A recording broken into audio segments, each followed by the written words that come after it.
So on today's episode of Read the Bible series, I'm going to talk about Nehemiah, who was trying to rebuild the walls of Jerusalem. If you are the type that you are building your career, you are building your life, you are building your marriage, you are building something extraordinary, I will advise you to watch out for people that are against builders.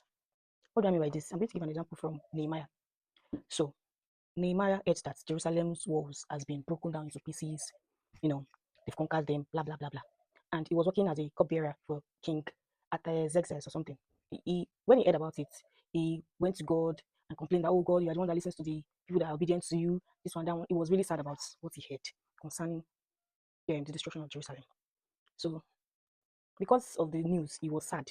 And when he went to go and serve the king as a cupbearer, he looked really sad. And the king asked him what happened. He told the king that his father's land has been destroyed and he wants to go there to go and properly, rebuild the city walls.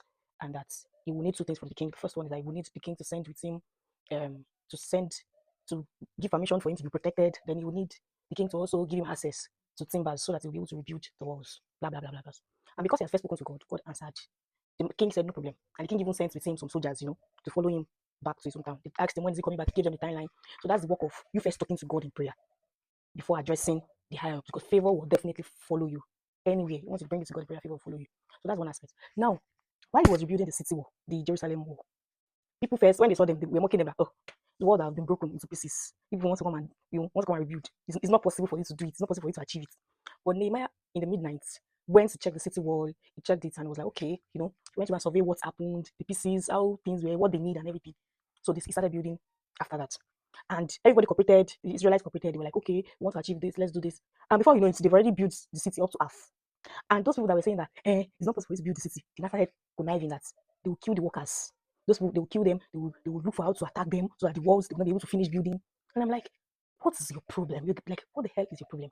What's in the name of wickedness is that you are not ready to help them to build, or you're against the building. But now that the building has reached half, like they've reached a certain limit, a certain level, rather, you are there trying to go and cause trouble, fight, so that. But you know what Nehemiah did? Nehemiah went to go and meet God again and prayed that, God, you are with us, we want to build this city, we know we can achieve it. But what we want you to help us to do is to protect us, this one. But Nehemiah did not stop there.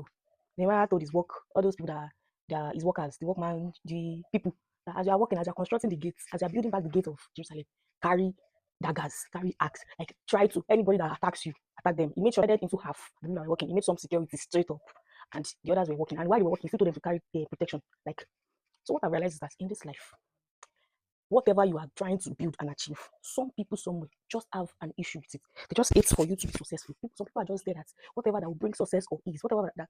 And we see this in friends. We see this in jealous friends that just utter nonsense. When maybe you just got a promotion and you tell them, they just say something like, now it's only you that are doing promotion because of ordinary promotion.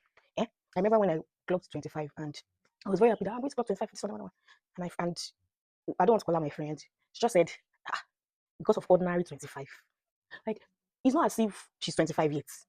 But the way she wanted you to feel, that joy that you're feeling at that particular moment, is what is affecting her. Some people don't like to see other people happy. So you have to, guide yourself. People don't like when you're successful. So I hope with all the stories of mine, you've been able to learn. And the aspect whereby Nehemiah could walk up to the king, or the aspect where Nehemiah could go before the king, he was the king, he was the king's cup bearer.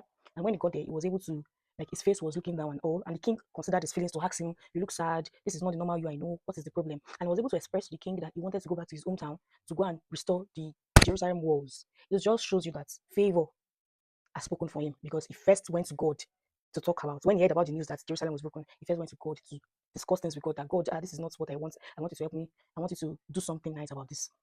So he bringing the matter to the king was very easy, and the king was able to, provide for him what he needed, and he also protected him.